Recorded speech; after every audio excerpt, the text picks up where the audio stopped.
Hey guys, welcome back to the Butterfly Effect podcast. We have seen whether Emma should be forgiven for actions in the quarry, and we have seen if Mike should be forgiven in Until Dawn. And today we are turning it over to Telltale because we are in Expanse season, and we're looking back at The Walking Dead. And our question today is, should Ben Paul be forgiven?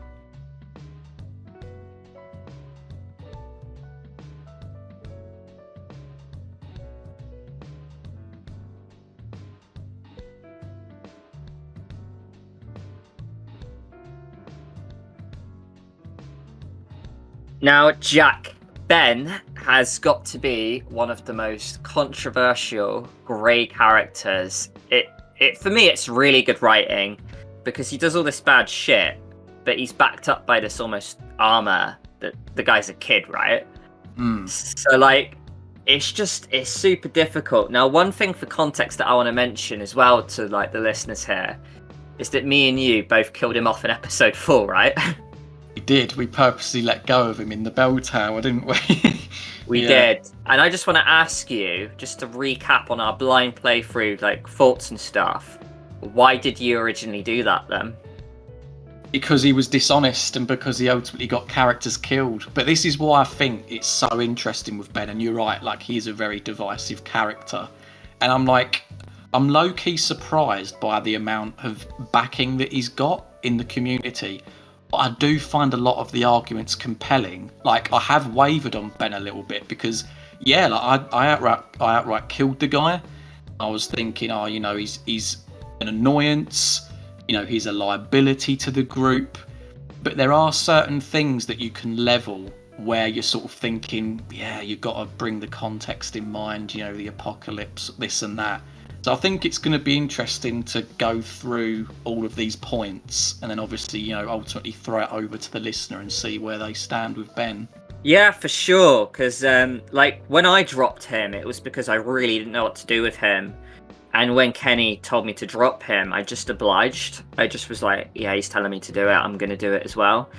And I wonder if I regret that because, one big thing about Ben is that you are rewarded for keeping him the whole time and forgiving him, trusting him or whatever, because he does get that cool speech. It doesn't benefit the group, but from a writing perspective, it's a really cool scene to have. But yeah, regardless though, I think a lot of people did drop him just because they didn't forgive him. I mean, a big thing we can look at, Jack, right, is the list of people he's killed, which I think we're going to have to mention, right? Yeah, exactly. I mean, this all starts with the bandits thing, doesn't it? It's basically because he had a situation where he had an arrangement with the bandits to prevent them from killing the group. He supplied them with various bits and pieces, whether it's food, medicine, etc. But his actions did ultimately lead to the death of Carly or Doug, depending on who you have in your game at that point, because Lily flips out outside the RV. Catcher and Duck as well in the same episode. You're seeing Kenny absolutely lose his shit. Duck is infected and she can't live on without him, and ultimately you put Duck down. And then we spoke about Chuck as well, didn't we? How the fact that Ben, I mean, we're going to mention this in a bit, but he just outright abandons Clem, doesn't he? And then that forces all of the horde, Chuck to take on the horde while the gang run away, and then Bree as well. So it's quite a list of people, by his actions to get killed off.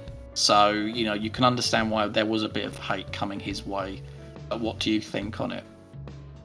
Yeah, it's insane because you've mentioned 6 names, right? Now 5 of those 6 are people that are within the group.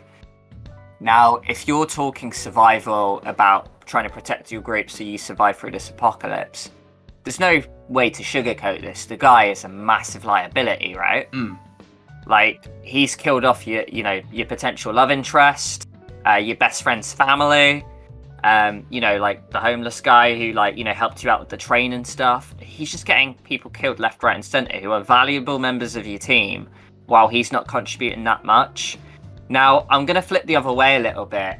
We're going to talk about maybe defending Ben, but it just comes into this which I think the whole debate and discussion boils down to how much does age bide your forgiveness, and at what point do you kind of like stop that from becoming a thing, because like the bell tower is almost like, look, I've given you chance after chance, but you're killing us off. I have to let you go.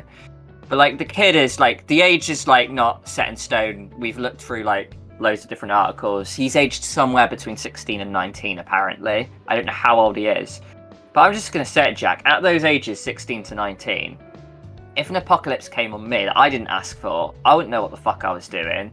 And I think one of the points you had written down as well, right, is that at the end of the day, the guy doesn't, like, he doesn't know where his family is, you know? Like, that's his side of the story. We don't know where his family is. The guy's just a nervous, scared kid thrown into a situation that he had no control over. I mean, knowing that, Jack, does that kind of paint, you know, any forgiveness on him? It does in a way, because I mean, he's a lost figure, isn't he? He doesn't know what's happened to his family. But I think another point to add is that he said the reason that he gave the supplies to the bandits is because the bandits did threaten, you know, to attack the group. So he did have like an innocent motivation behind it. It's not like that he was secretly working with them and he was trying to sort of like act like the mole within the group to ultimately break it apart. And you got to bear in mind the context as well. Like, they're in an apocalypse. Like, obviously, you know, thankfully, none of us have like lived through an apocalypse. And of course, at someone at that age, you know, they are going to be a little bit more impressionable, a little bit less sure of themselves in the world. And dare I say, you know, adults. There could be adults that make the same mistakes that Ben has made. So, you know, to put all of that on a, you know, 16, maximum 19-year-old, you know, it's going to take its toll. There's going to be mistakes are made, you know, without, you know, pardon the pun, because it's a telltale game. But yeah, I feel like there is a little bit of forgiveness there that could be given to him, mate. I think as well, though, like, you know, to come the other way, like, it's just the fact that he gets people killed. And I think the reason I dropped him at the bell tower as well, it was in the back of my mind. I was thinking, at what point does this stop? Because the whole kind of basis of what you're doing in the Walking Dead game is protecting the little girl in Clementine, right? Yeah. He puts her in danger at one point at the start of that episode. So I think I was also thinking, like, if I keep you, Clementine could be in danger. Your choices are endangering the group. And despite his age, despite anything, the most important thing is Clementine's survival, right? And he jeopardizes that. So yeah, like, I almost feel like that excuse of being 16 to 19 does wear a little thin. I don't know if that's too harsh to say. No, I don't think so. And this is why it's such a good debate. Because when it say, like, you compare with Lily, like, do you let her back in the RV or you don't? Of course, we know with Lily, she directly kills Carly or Doug. But Ben is indirectly doing it. And as you say, the numbers are mounting up. How long do you let that go? Because ultimately, it could be you, like as Lee, dying at that point, or as you say, Clem. And these are all innocent people's lives, and it's by his sort of liability that they're losing their lives, which isn't really fair. So, do you know what I mean? Like, it is one of those things where you're like, yeah, like, you can understand why you'd have to let him go. And obviously, like, comparing back to the Lily choice, that's why I ultimately let her go. I didn't let her back in the RV. Sorry, mate. One of the key things you mentioned there was the word indirectly. Like, the guy's not a murderer, right? Like, all his kills are indirect. He doesn't physically pick up a gun and kill one of our, like, sort of group. He just has bad choices, which leads to bandits coming in and getting us killed. One thing I do want to say, though, and I think we mentioned it in another video, but, like, if it was me and you in Ben's shoes, we both feel that we would talk to a figure like Lee to say, look, the bandits have approached me. This is the situation we're in. We're going to have to fix the RV, get the fuck out of here. We're in a dangerous situation here. He could have said that and then everyone could have got away scot-free. But he never did. He, like, folded into the bandits. Now, I know he's probably a scared 16 to 19-year-old kid. But, like, almost the situation could have equally been avoided as well, right? That's it. It's not like the bandits had someone in there to keep an eye on him. They were just somewhere out in the trees, weren't they?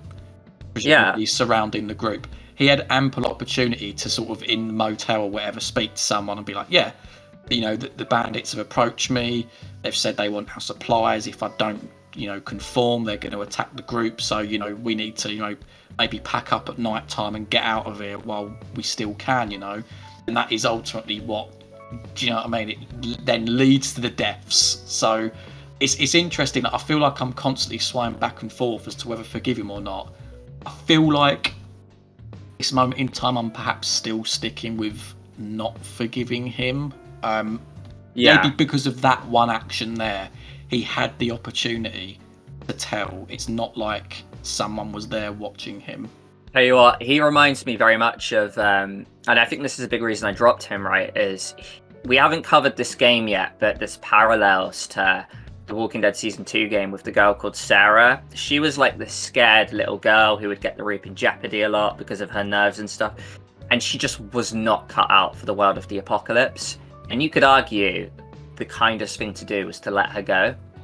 And I feel with Ben in that bell tower, there was a point like, look, bud, you're not cut out for this apocalypse world, clearly. We all feel really sorry for you, but you're endangering yourself, the group, everything. And I think it's time for you to like leave this world. I know that's so fucking dark, me saying that.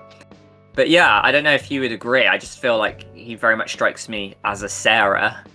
Yeah, and you know what, honestly, just to flip back that argument again, when we do encounter like that whole scene in the bell tower and you're holding him and the zombies are coming up the stairs, he does say to you, doesn't he? He does have that sort of, maybe you could say he's like a sacrificial lamb.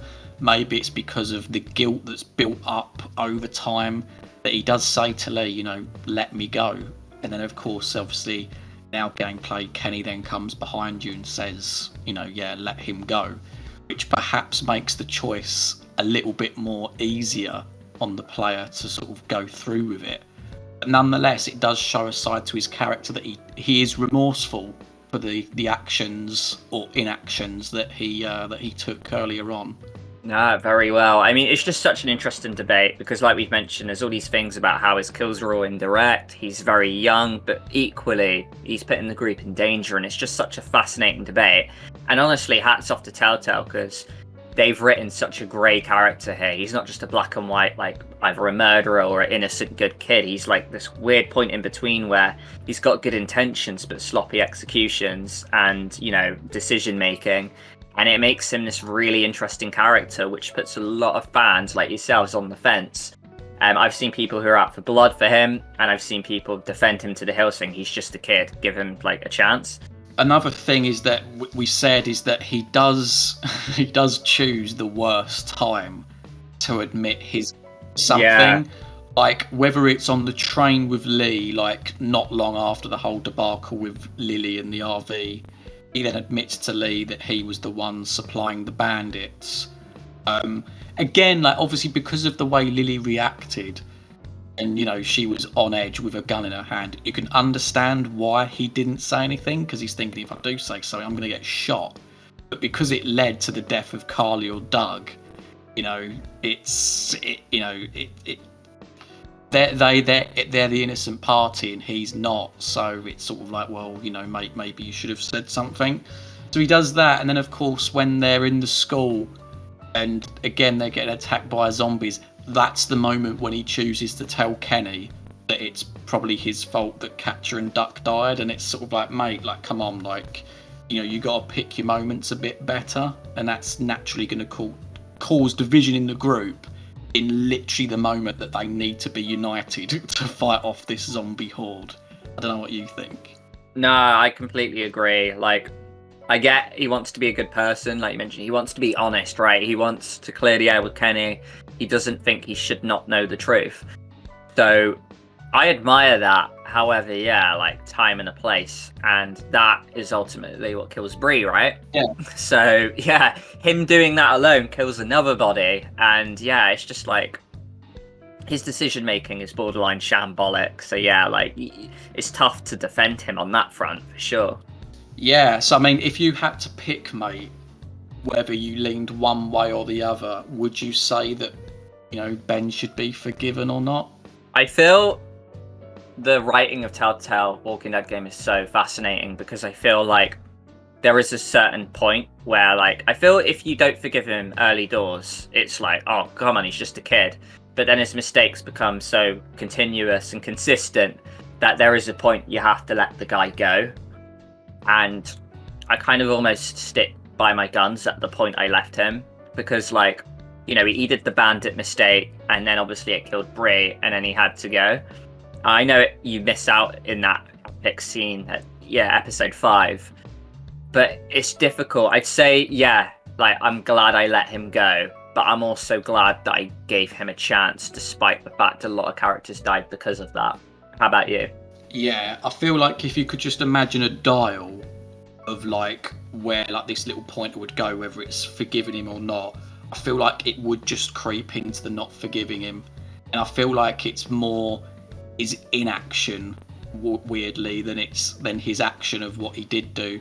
The inaction of failing to tell the group, like when they were at the motel, about the bandits. I feel like that's what clinches it for me, because can you really bring age into the equation? I mean, maybe some people could say, yeah, you could, but it's nonetheless like my view, looking back and studying it more closely, has softened on Ben, but like not so much that I've completely flipped and gone the other way, as to say, that I forgive him. So it is, it's really good to like do a little deep dive on like these grey characters. There is a lot there to chew on. So yeah, and you know what? This is kind of my final point, really. But like, we always defend him on age. Like, that is the biggest reason you want to defend the guy, right? And the fact he was put in a difficult position. But one thing that completely unravels that age argument almost is the fact that he puts Clementine in danger, who's even younger than him, almost like half his age, Yeah. So like, that's responsibility for him that he completely neglects. So like, if he's not willing to give himself that age argument by putting Clementine in danger, you could almost argue why should we defend him on age when he nearly got Clementine killed there, and Chuck had to save the day and sacrifice his life for Ben's mistake. So yeah, for sure, like, I definitely would say I lean more into the against side, but because he's so well written and he's such a great character, as you mentioned, it's really difficult to just, put like a instant answer on without digging into the facts and having these kind of discussions, for sure, lad. Yeah, exactly. So what I think we'll do is we'll wrap it up there. Let us know in the comments, guys, what do you think on Ben? We've obviously put the arguments out there. Me and Liam, of course, still say that we don't forgive him. Maybe there's someone out there that does forgive him. Maybe you've got other arguments. Let us know in the comments. And of course, we will carry on with this series, and we're going to put a poll out with the characters of Jacob from The Quarry, Morello and Mark, or the Ferrymen, from The Devil in Me, and Nathan Prescott from Life is Strange. Should all of these characters be forgiven? Vote for which one you would like to see us do next time. Yeah, guys, so that poll is going live as we speak, as this video gets posted. So yeah, guys, be sure to vote, and then we can't wait to see what you're going to pick, and then we'll make a video on that. So thank you very much for joining, guys, for this ride and discussion on Ben. We'll see you in the next one. Take care.